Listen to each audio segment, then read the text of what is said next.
ဒီကောင်မလေးဟာနေ့တိုင်းလိုလိုသူ့ရဲ့အတန်းဖော်တွေရဲ့အနိုင်ကျင့်တာကိုခံနေရပါတယ်။နောက်ဆုံးတော့ကျောင်းမှာရှိတဲ့လူမိုက်တွေရဲ့အနိုင်ကျင့်မှုတန်းကိုအလိုးလက်ခံလိုက်ရပြီးတဲ့နောက်မှာတော့သူ့ပတ်ဝန်းကျင်ကတငယ်ချင်းတွေရဲ့လှစ်လူရှုမှုတွေကိုပါမြင်လိုက်ရတဲ့အခါဒီကျောင်းကနေထွက်ဖို့ဆုံးဖြတ်လိုက်ပါတော့တယ်။တကယ်တော့စူကြီးဆိုတာဒန်နာရီတွေကစာတန်းရဲ့တင်ပြီးဖြစ်နေခဲ့တာပါ။ချိန်တွေကုန်ဆုံးသွားလိုက်တာ19နှစ်တောင်ရှိသွားခဲ့ပါပြီ။ဒီနေ့မှာတော့ကျောင်းကနေကျောင်းဆင်းပွဲ10နှစ်ပြည့်အထိမ်းအမှတ်တန်းဖော်တွေပြန်လည်ဆောင်စည်းပွဲကိုကျင်းပနေပါတယ်။လက်ရှိကျဲတဲ့အတန်းဖော်တွေအားလုံးဒီပါရောက်လာကြပါတယ်။လို့တည်းဟိုင်ဆိုင်ကယင်းနီရဲ့မျက်နှာပိုင်ရှင်မင်းကလေးတယောက်ကိုမြင်လိုက်ရပါတယ်။သူကအရင်တုန်းကကျောင်းကနေအလိုလိုထွက်သွားတဲ့စူကြီးနဲ့ရန်တူနေပါတယ်။ဒါပေမဲ့ခြားသူတွေကတော့စူကြီးဆိုတဲ့လူကိုမေ့ကုန်ကြပါပြီ။သူ့ရဲ့ရင်းနှီးဆုံးတငယ်ချင်းဖြစ်တဲ့စီပင်တယောက်ပဲသူ့ကိုမှတ်မိနေပါတော့တယ်။ဆက်ပြီးတော့တန်းဖော်တွေကကို့ဘွားအကြောင်းကိုကြွားလုံးထုတ်တဲ့ဘိုင်းအောင်ရောက်လာကြပါတယ်။ပထမထားတာကတော့ဟိုင်ဆိုင်နဲ့စီပင်တို့ဟာလင်မယားဖြစ်နေကြတာပါ။ကျောင်းမေကတော့လေချောင်းပဲဖြစ်နေပြီးဟိုင်ဆိုင်နဲ့လှုပ်တူတူလုပ်နေရပါတယ်။ချီချန်ကတော့ plastic surgery ဆေးကဖွင့်ထားပါတယ်။ယောက်ျားလေးတန်းဖော်တွေကတော့ပို့ဆိုးပါတယ်။စားတောက်ပို့တဲ့လူဆောက်လုပ်ရေးလုပ်ငန်းခွင်မှာအလုပ်သမားလုပ်နေတဲ့သူနောက်ဆုံးအားကစားသမားဖြစ်နေတဲ့သူတွေတောင်ရှိပါသေးတယ်။အဲ့နောက်မှာတော့တန်းဖော်တွေကတစ်တာတစ်လုံးကိုထုတ်လာပါတယ်။အဲ့ဒီထဲမှာသူတို့ငငယ်ကရေးခဲ့တဲ့အိမ်မက်တွေတင်ထားတာပါ။တန်းဖော်တွေကကိုယ့်အိမ်မက်တွေကိုကိုပြန်ယူကြပါတယ်။သူတို့ငငယ်ကဆန္ဒတွေအတော်များများပြည့်ဝနေကြတာကိုတွေ့ရပါတယ်။ဒါပေမဲ့အဲ့ဒီချိန်မှာတစ်တာထဲမှာ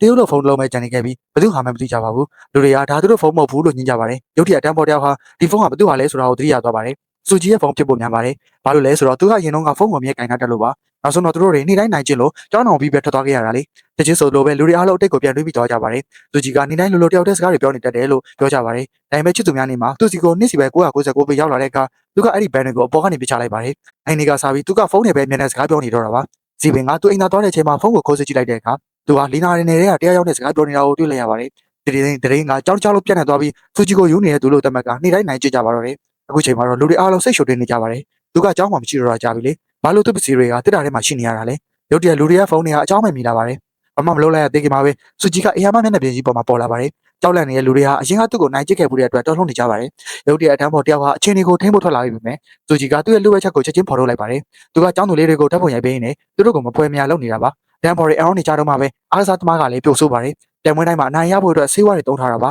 ။ plastic surgery ဆရာဝန်ရှိချန်ကတော့ရုပ်ဆိုးတဲ့သူတွေကိုပိုရုပ်ဆိုးအောင်လုပ်ပေးနေတာပါ။ရုတ်တရက်အလုပ်သမားတယောက်ကထွက်လာပြီးစူကြီးရဲ့ဖုန်းကိုရိုက်ခွဲလိုက်ပါတယ်။တကယ်တော့သူကအိမ်လေးကျက်ဖတ်တဲ့သူပါ။အခုတော့တန်းပေါ်ရဲ့ဆုံစည်းပွဲဟာစူကြီးကြောင့်အရှုပ်တော်ပုံကြီးဖြစ်သွားပါပြီ။အဲဒီချိန်မှာစီပင်ကစူကြီးကိုချင်းထွက်သွားဖို့ပြောလိုက်ပါတယ်။ဒါပေမဲ့စူကြီးကစီပင်ကိုလှုပ်ဝက်ချက်ကြီးတခုပြလိုက်ပါတယ်။ဟိုင်ဆိုင်နဲ့ရှောင်းမေတို့ဟာလှုပ်ဝက်ပြီးဖောက်ပြန်နေကြတာပါ။ဒါကိုကျတော့စူကြီးထွက်သွားပြီးဓာတ်နဲ့ရှောင်းမေကိုတတ်ဖို့ကြိုးစားပါတယ်။ဟိုင်ဆိုင်ကဝန်တားလိုက်တဲ့အတွက်စူကြီးလစ်စင်သွားပါတယ်။စူကြီးကဒါဟာအရင်ရက်ဆက်လွန်နေကိုကလေးကိုတော့မလို့ကျွန်တော်ဘူးလားလို့မေးလိုက်ပါတယ်။ဟိုင်ဆိုင်ကြောက်လန့်သွားပေမဲ့နောက်ကျသွားပါပြီ။စီပင်တယောက်ကလေးပြတ်ချသွားပါပြီ။ဆက်ပြီးတော့စူကြီးကလူတွေကိုဒီနေ့ညကလိမ္မော်ရရတာရှိလားလို့မေးလိုက်ပါတယ်။ရုတ်တရက်အတန်းပေါ်တယောက်အန်ထွက်လာပါတယ်။သူကြီးကလိမ္မော်ရီထဲမှာဆေးကပ်ထားပြီးအစိတ်ဖြေဆေးကတပလေးမရှိတယ်လို့ပြောလိုက်ပါတယ်။နောက်တစ်စက္ကန့်မှာပဲအစိတ်ဖြေဆေးကိုလူအုပ်ထဲပစ်ချလိုက်ပါတယ်။လူတွေကယူသွနေတဲ့ခွေးလိုပဲအစိတ်ဖြေဆေးကိုပဲလိုချင်နေကြပါတယ်။တကယ်ချင်းမောင်နှမဆိုတာတော့မေ့ကုန်ကြပါပြီ။ရုပ်ထွေးနေတဲ့ကြားထဲကအတန်းပေါ်တယောက်ကအစိတ်ဖြေဆေးကိုရသွားပြီးသူ့ကိုယ်သူထိုးလိုက်ပါတယ်။အဲဒီချိန်မှာစူကြီးကအစိတ်ဖြေဆေးဆိုတာမရှိဘူး။သူတို့ရဲ့စိတ်ဓာတ်ကိုစမ်းသပ်တာပဲလို့ပြောလိုက်ပါတယ်။နောက်တော့အလုပ်သမားတယောက်ဟာစူကြီးရဲ့နှာခေါင်းနဲ့ပါးစပ်ကိုပလတ်စတစ်နဲ့အုပ်လိုက်ပါတယ်။ဒါပေမဲ့စူကြီးကရီလိုက်တဲ့အခါလူတွေအားလုံးမြင်မျောသွားကြပါတယ်။သူကြီးလည်းကျွန်းနဲ့ဆွာနဲ့ထွက်သွားပါတယ်။နောက်တနေ့မနက်မှာလူတွေနိုးလာကြပြီ